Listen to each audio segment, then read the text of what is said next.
¿Qué carajo le enseñás a un pibe que recién arranca si la inteligencia artificial lo hace por él? Quédate, que lo vamos a pensar juntos.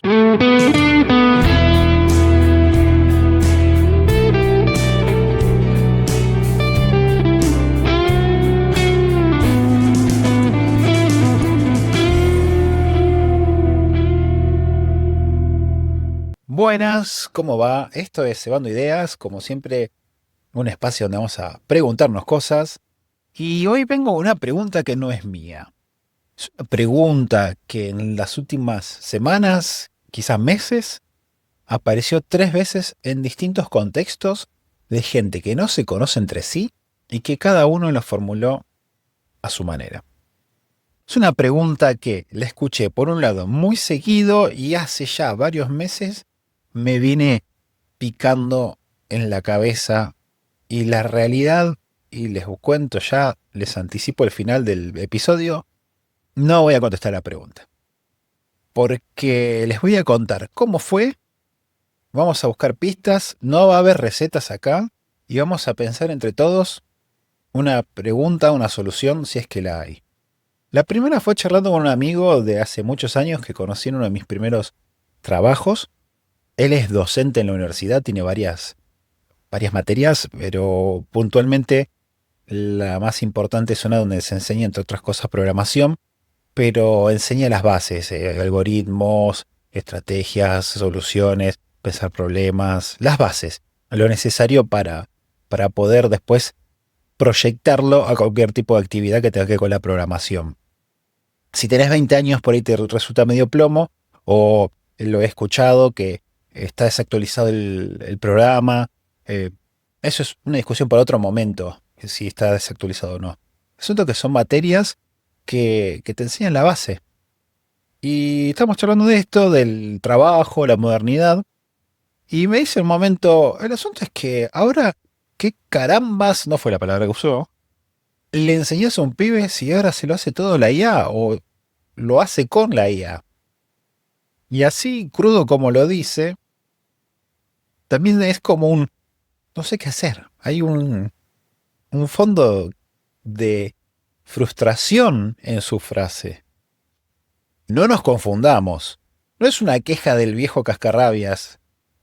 Bueno, justo, ¿no? El viejo gritando de la nube que hemos hablado en nuestro podcast tantas veces. Es una persona que da clase, que tiene a los pibes, pibas adelante y está viendo que la herramienta que tiene en el bolsillo, porque literalmente lo van a tener en el teléfono, la inteligencia artificial que más les guste, le cambia una pregunta de fondo y es, ¿qué estoy haciendo acá? ¿Cuál es el rol ahora del docente, no? Le pregunté por dónde iba, cómo lo estaba encarando, y me dijo que lo de él es ir por el lado abstracto. Algoritmos, lógica, descomposición de problemas, análisis de requerimientos, la pata ingenieril con el criterio fuerte, que es más teórico, pero termina siendo, como les decía hace un ratito, lo que le permite escalar a otros niveles. Es la base de todo lo que viene después. Y me acordé de mi propia experiencia en las mismas aulas donde estaba del otro lado. Y es cierto que esas herramientas son las que hoy me permiten administrarme distinto, manejarme distinto con la inteligencia artificial. Me permiten evaluar el criterio y decir, mejor dicho, decidir qué le delego y qué no. ¿Se entiende? Me ayuda a pensar, pero no va a reemplazar el pensar. La segunda vez que aparece la pregunta fue con un conocido que tiene una empresa propia. Hace ya unos cuantos meses contrató un junior, un pibe joven, recién recibido o cerca de recibirse, no recuerdo. Como todo el mundo, en este momento, mi conocido se preguntaba, ¿cómo voy a evaluarlo? ¿Cómo sé si este pibe va a servir, si la herramienta, la inteligencia artificial, tapa la diferencia entre saber y no saber? Me cuenta que terminó armando la entrevista de otra manera. No fue una manera clásica, por supuesto, porque no es un momento clásico. No se trató de algoritmos, no se trató de el clásico Fishbus en la cara, mirándolo sin dejarlo respirar. No, nada de frameworks. Por ahí algo de libros para tener una idea de qué andaba, pero tampoco se enfocó en el stack tecnológico. El foco lo puso en tres cosas según lo que él me contó. Primero, en cómo usaba la cabeza. Si entendía lo que leía o si repetía simplemente, sin más. Si cuando le tiraba el problema lo pensaba, lo masticaba o directamente se ponía a escribir. O es más, podríamos ver si hace copy-paste en algún chat inteligentico artificialoide. Lo segundo fue cómo lo encaraba. ¿Por dónde entraba el problema? Si se preguntaba algo antes de salir corriendo o si arrancaba sin tener idea, si hacía preguntas, si estaba atento, si había entendido el problema o si le quedaba una duda, si repreguntaba, buscaba más información si sentía que le faltaba. Finalmente, el tercer foco estaba en cómo armaba la solución. No el código final, que la realidad es que muchas de estas entrevistas, incluso antes, lo que se evaluaba era el camino. Eso un poco se mantiene. Pero era más analítico. Las decisiones que se toman, por qué cortaba el problema de una forma o de otra, iba por ahí. Ni una sola línea de qué tecnología o lenguaje usaba. Y no es que no le importe. Sirve saber el stack que usa la empresa, sirve saber con qué herramientas se trabaja. Pero eso no te va a definir la sapiencia, la sabiduría de esa persona.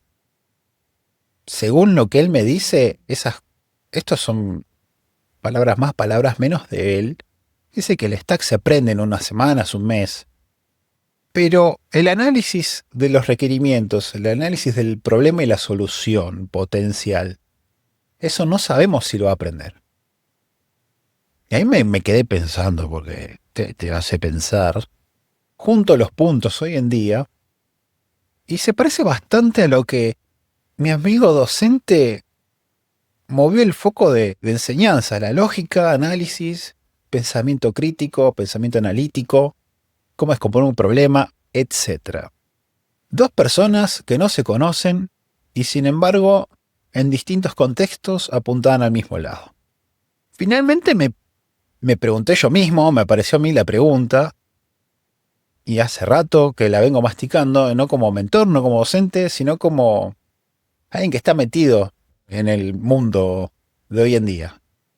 Lo que he notado es que el que usa la herramienta, si tiene criterio, la herramienta lo multiplica. Y esto lo van a escuchar hasta el hartazgo. Se ha hablado mucho de esto. Voy a tirar números, no se trata de manejar números en este contexto, sino de cranear una respuesta potencial o ver por dónde vamos. Sí es cierto que hay cierto rendimiento extra que tenés cuando sabes cómo hacer las preguntas, cómo despanzurrar un problema y cómo decirle a la inteligencia artificial que lo querés encarar. Lo vengo diciendo desde el capítulo 1 más o menos esto. Si se dan cuenta, yo podría ahora juntar todos los capítulos y armar un timeline, una línea de tiempo de cómo venimos hablando de esto. Importante también es la contrapartida. ¿Qué pasa cuando el que usa la herramienta no tiene criterio?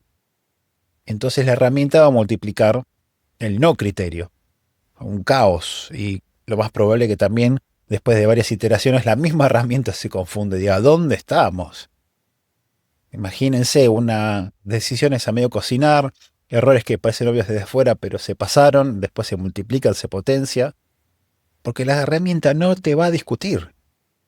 Anda a discutir con Claude. Bueno, podés discutir con Claude, podés discutir con la herramienta, es una manera de decir, pero termina diciéndote que eso es lo mejor que pasó en el mundo y tus ideas son las mejores del mundo. La clave estará en saber la pregunta que vas a hacer, qué pregunta hacer. ¿Este problema es el que parece ser o hay otro? Me refiero al problema a solucionar, no a la pregunta. Eso ya es una pregunta también en sí mismo, ¿no? Que uno se podría hacer a la hora de resolver un problema. Y eso la herramienta no te va a decir.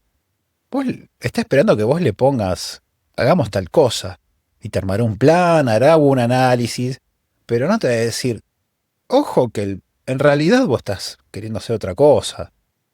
No te va a decir que te estás equivocando en lo que le estás pidiendo, porque no sabe, no arma esa conexión. Esa es la clave, me parece. Les repito, estoy pensando en voz alta y puede que vaya por aquí. La cosa puede que esté errado. El tiempo nos dirá. Pero insisto, la herramienta te va a decir una cosa, la otra, pero siempre en un contexto que vos iniciaste. Y no te va a repreguntar. Por eso es clave que vos le repreguntes. Y por eso es clave que lo sepas de antemano para dónde querés ir. Mi amigo docente, en algún momento de esta misma charla, por ahí fue en otra, pero el asunto es que me dice una frase que creo que es el signo de los tiempos, lo resume claramente. Desde que dimos Argentina Programa, que no uso Eclipse. Les voy a dar contexto. Argentina Programa fue un programa público de formación en software. Ya hace unos cuantos años donde hubo un montón de gente a la que se le enseñó Java, programación y se usaba Eclipse. Un entorno de programación muy viejo, que hace décadas que se usa.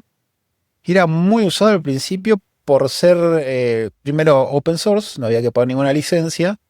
Y por otro lado, la facilidad de uso que te daba para hacer una herramienta súper accesible era muy bueno para poder enseñar a programar. Hay otras, como NetBeans, pero no me voy a meter ahí. Mi amigo, como docente universitario, me dice esta frase, y es como que me dijera, hace una vida que esta herramienta dejó de ser parte de mi vida. Fíjense, tiene razón, ¿eh? Las herramientas van rotando, cada vez más rápido. En lo que va del último año cambié de herramienta como 5 veces. Cuando venía de cambiar cada año de herramienta. E incluso esto que les estoy diciendo ahora, quizás cuando lo escuchen ya es viejo. A ese nivel de rapidez vamos. Tenemos que parar un poco, me parece. Ahora bien, las herramientas siempre cambian, eso no es nuevo. Pero esta vez no es que solo cambio la herramienta. Lo que cambia es algo más de fondo. ¿Qué te queda a vos para hacer cuando la herramienta es el trabajo grueso? Y ahí es donde se juntan todos los puntos, ¿no? Y vemos a la pregunta del docente, ¿quién le enseñas a un pibe? La pregunta del empleador que dice, ¿qué miro? ¿Qué evalúo en un pibe para contratarlo? Y ahí está la clave. Es el lado humano al que tenemos que enfocarnos, a la mente humana. 3 preguntas por 3 personas, sin embargo, pareciera ser que es una sola pregunta. Entonces, ¿qué pistas tenemos? ¿Qué nos queda de todo de esta disertación? Bueno, voy a tratar de enumerarlas. Veamos si están de acuerdo. Y si no, debatamos. Primero, lo abstracto. Lo que era teoría que pensaban que nadie usaba, falsamente se creía eso, ahora está tomando relevancia de nuevo. Hoy es un diferencial. La lógica, el análisis de requerimientos, de comprensión de problemas, pensar antes de tipear. Y esto es escalable, pienso yo, a cualquier área, donde necesites usar el criterio. Donde la herramienta te va a ayudar, pero vas a tener que pensar bien el criterio que vas a usar para la tarea que vas a hacer. Las cosas esas que ves por ahí en una materia aburrida, y después resulta ser que es lo único que no se depreció en 20 años. Porque la lógica y eso no ha cambiado. Y ahí está el valor de la universidad, ¿eh? Ojo. Por otro lado pienso, una segunda pista, creo que es la segunda. La diferencia que importa entre una persona que va a funcionar en un trabajo de este tipo y otra que no se va a medir más por la tecnología, sino en cómo piensa. La realidad es que eso en una semana, en una entrevista, en un proceso de entrevistas, difícilmente lo sepas. Pero tenés una idea hoy en día, puede que tengamos una idea de para dónde ir, qué buscar, qué mirar. Tercera pista, o creo que es la tercera, perdí un poco el hilo. Vos que estás arrancando ahora. No te creas que aprender a usar bien la herramienta te alcanza. Está bien para empezar, ¿eh? Si lo usas bien como tutor, te va a alcanzar. Pero, ¿pensaste qué vas a hacer el día que la herramienta no esté? ¿O que la herramienta empiece a delirar? Porque tampoco es tan estable. El día en que el problema que tenés que resolver necesite una pregunta más compleja, que el modelo de lenguaje que estás usando no la puede hacer por vos. Y ahí lo que vas a tener es tu cabeza. tu mente. Esa es la clave. Esto se va a construir con el tiempo, con una materia aburrida, con esos problemas que te trabas, te quedas peleando una semana con el problema. Leer cosas que no son código, leer de toma de decisiones, de leer de gestión incluso. El valor va a pasar más por ese lado, por el extra que tenés, porque en este punto, programar ha pasado a ser algo que puede hacer la inteligencia artificial. Si es bueno el código que produce o no, es otra discusión. Hoy estamos hablando de otra cosa. Y ojo, insisto, en 2 meses capaz que esto cambió completamente, capaz que ni pueden escuchar el podcast porque no tenemos energía en el mundo. Uno no sabe. En fin, acá estamos. Final del episodio y como les dije, no hay respuesta. Hay unas preguntas dando vuelta, una gran pregunta quizás, alguna idea de por dónde podemos ir. Todavía no hay nada sobre piedra. Es un proceso que vamos a tener que hacer, pero sí estoy convencido que es una pregunta que nos tenemos que hacer ya. Sin dudas tiene que ser ya. No podemos esperar mucho más porque nos vamos a quedar sin la puerta de entrada de las nuevas generaciones. Y no va a haber quien renueve todo esto. No podemos darle más, patearla más para adelante. Estamos abiertos al debate, hay que debatirlo y es el momento justo. En línea con esto te digo, si te parece, escribime en los comentarios, charlamos, armemos debate, cuéntenme cómo harían ustedes, qué ideas se le ocurren, juntémonos, hagamos algo porque es necesario. Necesitamos todos participar, todas las voces, incluso los nuevos, las nuevas, gente nueva. Me encantaría ver su visión, a ver cómo se siente. Porque si no, son ideas aisladas, preguntas aisladas y medio que estamos solos. No estamos solos, somos muchos. Hagamos comunidad. Una vez más, muchas gracias por estar ahí.